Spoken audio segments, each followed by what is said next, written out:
A really steamy start to our day, though, following the same trend that we've had for the past few. And yes, we are extending our heat wave for days to come. Unfortunately, it's going to last for Friday, Saturday, and Sunday. I know folks have already said enough is enough. Can we get some relief? There is relief in sight as a front is going to move through for early next week. So Monday is going to be our next storm chance. And after that rain-cooled air does ultimately roll through, we'll get back to seasonable conditions for a portion of next week. It's not going to be the entire week. In fact, the long range has another chance of us spiking towards 90 degrees once again at the end of the 7-day forecast. We'll talk more on that in just a moment, but the 90s have been the dominant conversation for the past few days. And if you're thinking, well, this is a little bit excessive, right? We probably are touching upon the record books. We're getting close to it. 6 days in a row, which is what we're forecasting to go through Sunday afternoon, has happened 5 times in history. The last time that happened was back in 2016. If we ultimately extend that into Monday afternoon, which right now I'm forecasting at 89 degrees, so we're just snapping that trend. But if we do get to that 7th day,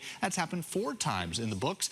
Back in 2013 was the last time that occurred. The longest streak was 9 days. That was actually in 1912. It was a little bit of a difference there. We weren't taking records at Logan at that point. That was in the center of the city, so any developing sea breeze wasn't as much of an influence. We started to shift that gauge and put it at the airport starting in 1936. Not, Brianna, from the time we started this morning at 5 o'clock through to now, it has just gotten worse and worse and worse. I know. I thought the drive-in this morning, Zach, was bad. I was sadly mistaken. It has deteriorated so much. And so quickly, too. So I just want to remind folks, we came on the air this morning at 5 o'clock. We are just, what, 6 hours past that at this point? And we started with anywhere from a half to 1.5 inches of snow. We have jumped that up to over 8 inches in New Bedford, 11 inches in Taunton. There are many locations, I think, especially out towards the South Shore, that are probably closing in on a foot as of now. Logan and Boston is still kind of struggling a little bit. We're going to continue to get the tallies, though, as we are just racing in. A very strong band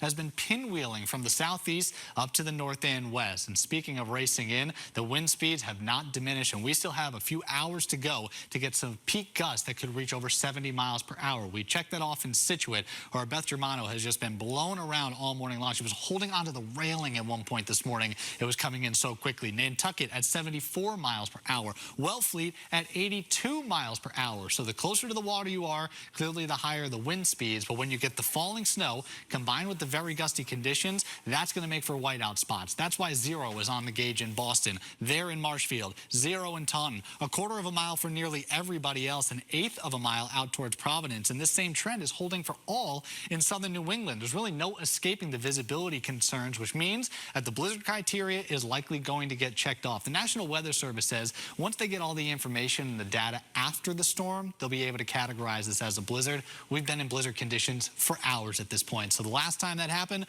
4 years ago, we're going to check that box off with this one as well. And you notice just the power of this one when you get some of the deeper shading of blue. But to really indicate where the band is setting up, we're going to flip this over into the greens and the yellows. The green, the lighter precipitation. So the lighter the shading that we have in western Massachusetts and out through the Quabbin is likely going to tally some lower values. When you get them right along northern Plymouth County and now into the greater Boston area, talking about 3 to possibly 4 inches per hour. It doesn't mean that this band is going to be holding over the course of, say, 6 hours or so, but it's still enough over the next few, rolling right into the early afternoon to generate very quick accumulation. This is why we don't want to be on the roadways. The plows and the crews, even though they got at least some time this morning to clear things off, there's just no way they can keep up with this type of rate. And we spill that up into the North Shore, too. The strongest signals now just off to the east. You've seen Nahant's kind of getting clipped, making its way out towards Beverly, and now just to the eastern side of Cape Ann. So we're going to look out towards Gloucester. Rockport's going to get included, too. Ipswich, not so much, and Route 1 may just be spared. But again, this kind of makes a little bit of a backtrack to the west, so I don't want to completely rule that out. So staying indoors, staying off the roadways, that is going to help the cause. We continue to have a lot of energy off to our south, but now it's sort of reaching our latitude, which means we're going to get more of that pull-away effect. Still, the back bands of this is going to start making their way through us, so we've got a ways to go before we wrap this up. In fact, the timing is going to go all the way until the early evening. We go 7, 8 o'clock tonight, and that's when we get the final tallies. Likely anywhere from 18 to 28 inches. And this band into interior locations is a little bit finicky. We're probably going to have some rising air to produce some higher totals and some snow drifts that may get close to that 2-foot mark, but I do think the best possibility of seeing that will be into northern Bristol and northern Plymouth County. You notice the ebbs and flows here. It's kind of an atmospheric river we're dealing with. Think of them literally as waves. So when the band set up, that's the crest of the wave. And then we get some sinking air on the back side, and that's why we get a little more of a shallow number there. So about 1 foot to 18 inches for the 128 corridor in areas of 195. Regardless of what it is still going to be very, very difficult to move. We do have a green light in store, though, for Sunday. Though some general improvement for our weekend plans. And that's why we bring Chief Meteorologist Eric Fisher in to kind of help us out with maybe some of the aftermath of the storm. Eric, what do you think we're going to be dealing with in the coming days? Well, yeah, we do want to put some urgency along with our morning drive, and we reserve it prior to lunchtime. This is not going to be an all-day event, but we're already dealing with the headaches out there this morning as we get some freezing rain to be mixing in. And just to give you a little bit of a science lesson, the freezing rain potential comes when you've got some warmer air aloft, allowing for just raindrops to move through the atmosphere. And then there's a shallow pool of cold air right at the surface, and that's what freezes on contact. This is not going to be a power outage scenario, not an ice storm by any means, but you only need about 1/100th to 1/10 of an inch of ice accretion to make for really dangerous and tricky travel. And that's what we're seeing lining up towards the 495 belt and out into Worcester County. Central Massachusetts, you have been within the midst over the past 60 to 90 minutes. So it's already taken its toll on 190, Route 2, heading towards Route 3 in Middlesex County and pockets of the Pike as well. Good morning to our friends in Metro West. You want to tack on some additional time to get through this threat this morning. It's one of a number of weather-related issues impacting the world right now. Zach is tracking all of this for us, and let's start in Puerto Rico, Zach. Yeah, Liam, Puerto Rico dealt with a deluge of rain just in the last 24 hours or so, over 1 foot in some areas. Obviously, devastating flooding is the main consideration when you get rain tallies of that high. And you can clearly see this video of a bridge being washed away in the central mountains. This is the one that was installed after Hurricane Maria back in 2017, which hit Puerto Rico nearly 5 years ago to the day. More than 1.4 million people on the island are without power this morning. Hundreds of rescues are underway. Fiona is now bearing down on the Dominican Republic, and we'll have more on the track of that coming up in our full forecast here on WBZ. Meanwhile, a powerful typhoon is hitting Japan. Heavy rains and winds of 100 miles per hour have forced thousands of evacuations. That storm is expected to hit Tokyo tomorrow. An even more dramatic video coming out of Taiwan after a powerful earthquake struck the island. Security cameras showing a wall collapsing at a sports center as people run for cover. The magnitude 6.8 quake followed a 6.4 earthquake that hit the same area this past Saturday. And taking a trip to Alaska, floodwaters are starting to recede after the remnants of another typhoon caused destruction along with thousands of miles of the state's northwestern coastline. This is the worst storm to hit there in half a century. Emergency crews are set to arrive in the hardest hit areas today. Alaska's governor has issued a disaster declaration. And the Atlantic Basin may have yet another storm developing over the next week. If that is named, it would be Gaston. So, Kate and Liam, a lot to keep an eye on across the globe. all right, Zach, thank you for that. Summer breeze makes me feel fine, blowing through the jasmine in my mind. Happy summer, everybody. 5:45 now on the first day of summer. Feel like this is the song you play at the end of the summer when you're rolling at the end. Like you need something a little bit more upbeat and happy to kick off the summer season. Kate's trying to go to the club this morning. I do want to go to the It's summer, y'all. We need to embrace it. We're at a beach club. Yeah. Beach club. Yeah. Yes. On the Those kinds of sand. things. Yeah, a little tiki bar. Pina coladas. Yeah, it's 5:45 in the morning. Why not? Let's dial it up, everybody. Sure. Happy Friday. Oh, nope. It is Tuesday morning. We still have to remember that, and it's after the long holiday weekend as well. But yes, officially kicking off the summer season. Now, here is something you're really going to enjoy. Just trust me when I say just stop what you're doing and come take a look. The Denver Zoo showing off its latest edition, a tiny baby sloth. The zoo says this two-toed sloth pup is a boy, but he's in need of a name. This is where you come in. The sloth's caretakers came up with 3 options, though, okay? So we're starting somewhere. Rain, after the sloth's natural rainforest habitat. Wicket, after one of the Ewoks in Star Wars. So you got to be a Star Wars fan. Okay, our floor director is nodding yes. Or Cappuccino, because of the color of his fur. So you can vote for your favorite name on the zoo's website. Kate, Zach. Wicket. Slow-mo. Slow-mo. That's even Slow-mo. better. Oh, I think that is I changed cuter my than the vote. options. I go with that. All right, listen here. Change my vote. Anytime you want a sloth name, Yeah. I've got you. Oh, is that your thing? That's my thing. Nobody actually knew that. It's listed #1 on my resume. Yeah, it's the first bullet point on my That's resume. something you should be proud of. After that point, it's meteorologist. So let's get to the second part of the resume. Some Kate Merrill. And I'm Liam Martin. Happy June, everybody. Let's get a check of your next weather forecast right now with Zach. And I know we have to talk about some rain later today, but I want to start with the pollen, Zach. What in the world was happening? What in the world was going on? It was so thick yesterday. Pine pollen is generally the last of the season. It's also a little bit thicker than what we saw earlier in the spring season. And with the northeasterly winds, it was actually carrying it out of the Pine State, which is southern Maine. So we were generating it here in the Commonwealth, generating for areas north. Anyone that was dealing with that cloud, still feeling probably some of the sinus issues this morning. I understand your pain. I've got the tissues nearby as well. But thankfully, some of the showers are going to help dampen some of that concern as we move through the course of this Wednesday. So the first... Because I'm ready for some football. That's Zach over there catching things. We're getting things done here at Gillette Stadium. He's trying out for stuff, running in behind the camera. We got things ready to go. We're ready to play. Here he goes. We wish today was Sunday.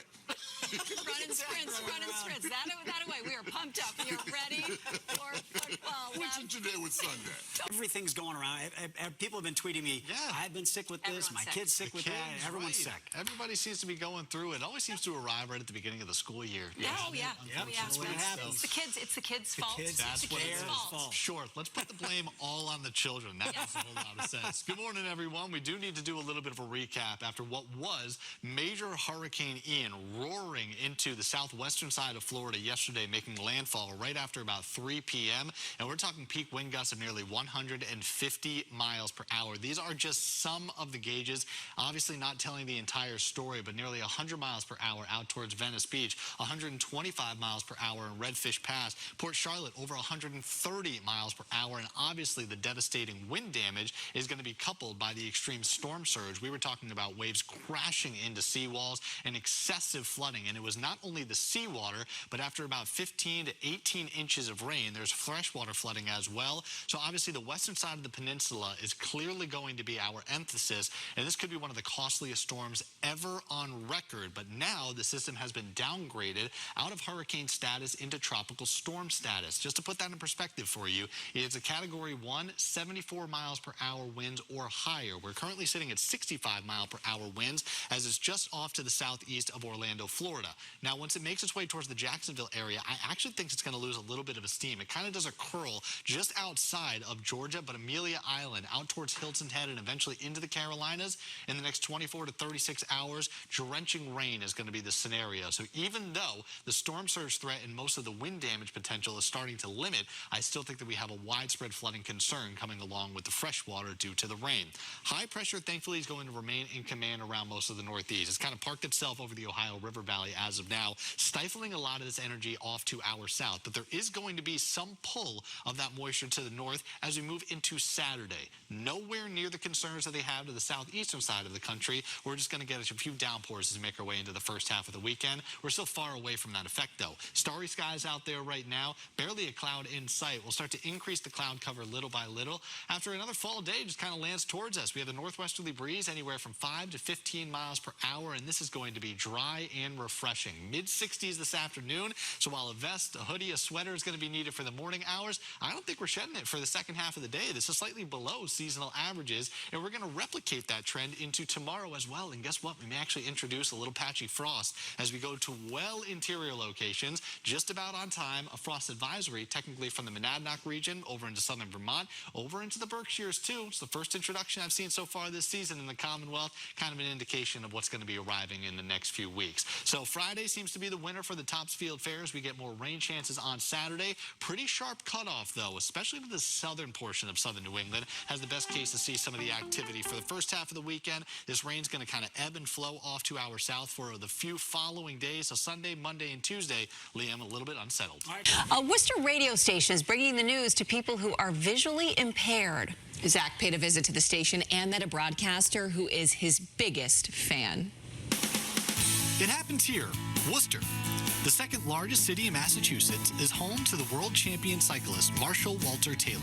Nicknamed the Worcester Whirlwind, Taylor won the 1-mile sprint event at the 1899 World Track Championships, making him the first African-American to achieve such a level of cycling. It's also home to a radio station, helping visually impaired residents every day. Good morning, everybody. It's 6:44 on a Monday morning. Welcome to the Audio Journal, an FM station that provides daily local news and programming for print-impaired people. There's 6 stations in our state. We're just one of them. Marshfield, Cape Cod, Lowell, Worcester, Pittsfield, and Springfield. These 6 locations make up the Massachusetts Audio Information Network, whose bandwidth covers the entire state. Harry Deshane is Audio Journal's executive director and knows the importance of this information firsthand. I had a stroke 6 years ago, so I lost 40% of my vision. If you're feeling alone, if you're feeling left out, and you can't read, or because of an illness like Parkinson's, you can't hold something to read, we're here for you. Here for this community over the airwaves and in person. Audio Journal now has 150 volunteer readers, maybe none more recognizable than Bill. Hello, Audio Journal listeners. This is Bill Ruggiero with your weather update for today. When I come on the air, I love to listen to my voice. Bill sat in the booth for the first time last year. Being nearly 100% blind, he found it difficult to use the audio board and locate the microphones. Testing 1, 2, check, check, check. So instead of going off air, he created his own workflow. Hey Siri, open voice memos. By using voice commands on his iPhone, Bill records PSAs, local news stories, and weather forecasts for the station's listeners. And his impression of a local meteorologist is pretty good, in my opinion. Good morning, everybody. It's 6:44 on a Monday morning. Time to get up, and this is Zack Green, and gonna do I forget. Can you hear him giggling behind you? That was so good, man. Hey, Zach. How are you, my friend? Good. Nice to meet you. So good to meet you, Bill. After a few minutes of small talk, it was time for Bill and I to get down to business. Do you think that you and I can do a forecast together? Yes. My microphone on? Yes, Yep. it is. And your board is right, All right. there. Perfect. If you are visually impaired, even if you're completely blind, you want to learn how to do broadcasting, you can do it. I'm determined to do it. People like Bill and our readers are like that light in the darkness, literally. And that light was brighter on this day, Bill's birthday. Happy birthday, dear Billy. Happy birthday to you. Yay! I want you to blow out the candles.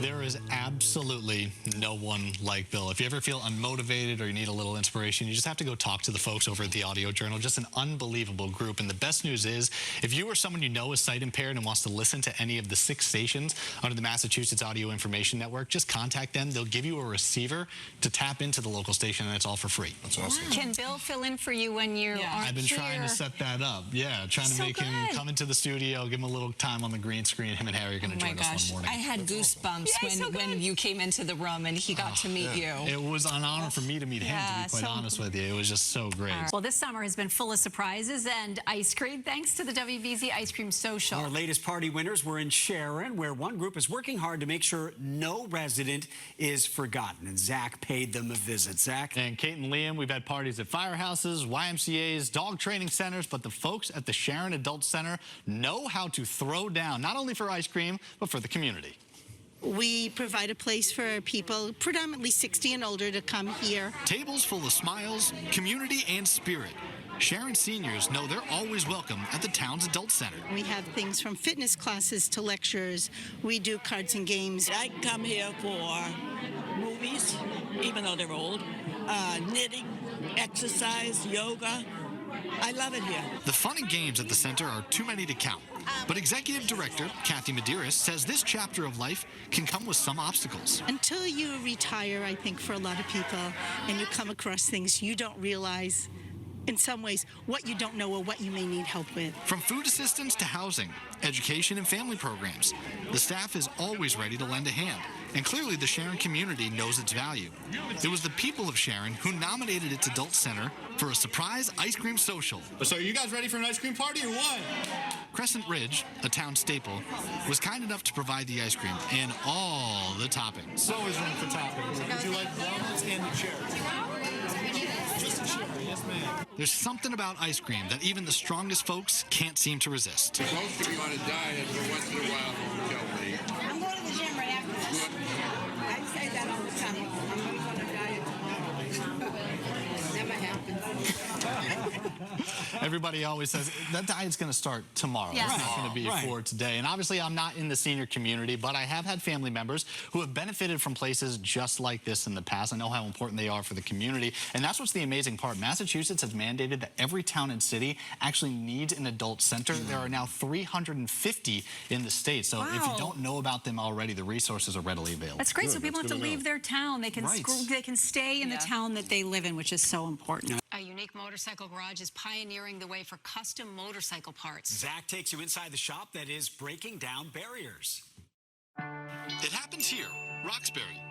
Originally settled as its own city in 1846, Roxbury was connected to Boston by an isthmus known as the Neck. By 1868, Roxbury was annexed to the city of Boston, and the isthmus was filled in with the growing population. Now, a melting pot of art and culture. One Roxbury motorcycle shop is shifting your view of what a repair shop can provide. When it's a motorcycle, when it's got an engine in it, yeah, we'll work on it as long as it's not a scooter. What has brought you to Madhouse? Madhouse brought me to Madhouse.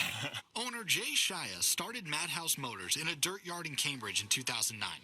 13 years later, and now in her 4th location, Jay's creativity and distinct eye for unique motorcycle parts is racing the culture forward. Taillight? You mean egg slicer? How about a Harley fender? Think again. It's a vintage microscope, and the soprano sax exhaust is music to a motorhead's ears. The custom bike scene got stagnant. Everybody's doing the same thing. Not these guys. We want to be part of a shop that's kind of breaking down barriers, doing things differently. Art bikes are just a sample of what this shop works on. Vintage or new, cafe or bobber, your bike is in the right hands. Check over all the running gear, do an oil and filter change, make sure nothing got loose or nothing's funky. Each one of the Madhouse mechanics brings their own touch to these motorcycles. And their different experiences, backgrounds, and individuality is helping spark the next generation in Roxbury. I have an apprentice, that was sent here by his high school to study a vocation. And he's been a great addition to the team. A team that's more like a family, in a shop that's now home for motorcycle enthusiasts from around the world.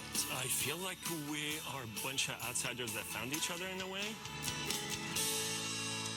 Just an amazing group of people. And Nick, the shop manager, he was talking about that apprenticeship. This is the first time that they have done that, but they're actually hoping to expand this into more schools around Roxbury to maybe get the youth and some younger kids interested in motorcycles and in mechanics. It's just great to actually have a vocation on top of what is just an education as well, guys. So great in our communities and desperately need that. I love it. And they could have Zach as an apprentice. Yeah, Zach. Too. Hands on his bike every day. Yeah, every day. Love it, Zach. Thank you. It happens here, Abington. Originally spelled Abington with a D after the English town, a note in the original petition incorrectly put a T and the new spelling stuck. Now, Abington has its English history being preserved in a different way. British are a big inspiration for me, like BSA's, Triumph, Royal Enfield. Pick a decade, and Marcelo Vallada likely has a motorcycle of that year in his vintage collection. 1948. I feel like I'm sitting on history right now. This is incredible. To 33 bikes now, his fascination with British motorcycles revved up when he moved from Argentina to the United States. 20 years ago, I got the chance to own one, and that's how my collection started. Owning a bike was the first step. Riding it needed a little more elbow grease. I gave the money to the guy gave me the title, the key, and the bikes, and I say, hey, good luck. And I say, okay, what is next? I didn't know how to ride it. That first bike was a 4-stroke. Next, a 2-stroke. Today, he shifted to a brush stroke. Just, it gotta be music, me and my painting, that's it. 3 years and 300 pieces later, his process is completely polished. This is your palette? This is my palette, and it has to be like a flawless finish, like a gloss finish, And so it I has can to be slide. a motorcycle? Marcelo has a wood shop next to his studio where he creates his custom canvases. Doubling down on his one-of-a-kind approach, he only uses one paint, called One Shot. So when you call this one shot, you really only have one shot at the client. Exactly. Vintage has become somewhat mainstream in recent years, and getting a manufactured sign is quite easy. But Marcelo's customers are looking for authenticity. They don't want vinyls. They don't want a computer. They just want it hand painted and come from like motorcycle enthusiasm like I am. And with every finished piece, the motorcycle story lives on. That's the way that I try to preserve the motorcycle history.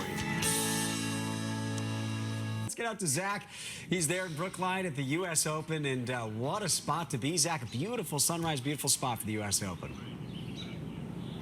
It's just picture perfect out here on the 18th green. I was thinking about bringing Levin Reed energy to the golf course, and then I thought, we're golfing. We're not at Game 6. We're not at the Garden. We got to keep it down just a little bit, but you can't ask for much more than this for the official kickoff of the tournament. One of the most common mistakes are poorly installed car seats. So here to give you some tips is Quincy Police Officer Terry Downey. Let's check in with him and Zach, who are right outside the WBZ studios. And Zach, you are about to become a new dad next month, so we need to make sure that this car seat is in right, because none of us know what we're doing with the first baby. So good luck. Here's the hardest part.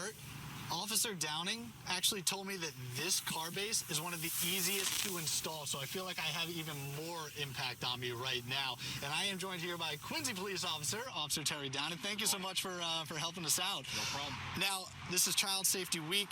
Car seats, obviously, one of the most important things. What is the first thing a new parent like myself needs to know before installing this? You want to find the seat that best fits you, best fits your car, that you're going to be able to use properly. That's the gold standard that we're looking for, that you're going to be able to use the seat every trip, every time correctly. And that is whatever's easiest for you to put in, what works in your vehicle. And you said that this is one of the easier ones to actually They're all, right? None of them are all that hard. Okay. A little bit of guidance, but this one's an easy one to put in. We don't recommend one seat over the other. Sure.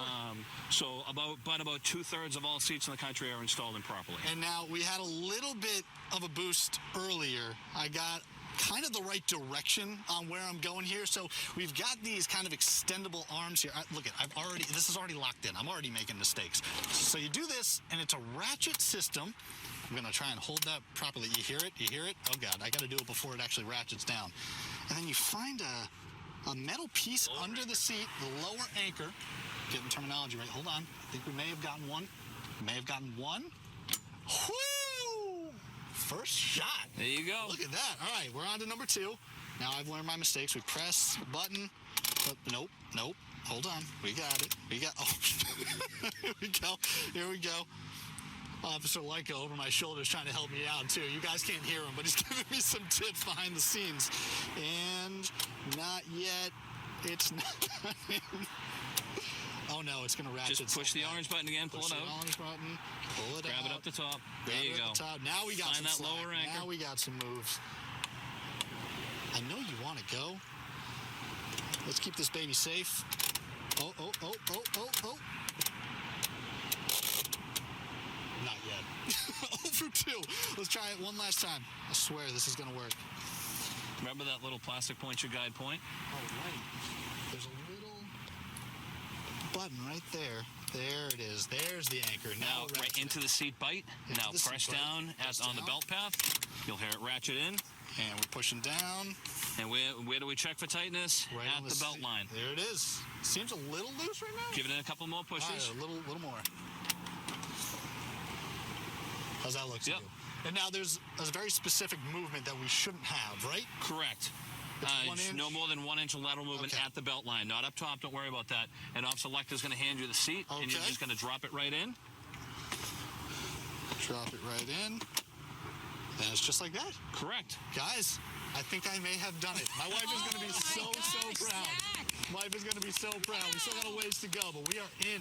We are installed officially. How did I do? Honestly. So I can't believe you didn't use your knee. You should have used your knee. That was the thing we noticed. But, like, I can't believe how fast you got that. That's way better than we did. Yeah, I think one of the keys is to get as much weight onto that seat as possible to then ratchet it up. Is that what the officer's saying as well? Get your knee in there. That's exactly it. And in fact, they actually, every Tuesday night at the Quincy Police Office, do these safety checks. 4 p.m. to 8 p.m. We have 2 technicians available every Tuesday night. So there's going to be one tonight. There's going to be one next week. So it's not just the safety week that we're talking about. It's all the time. Officers, thank you so much for helping me out today.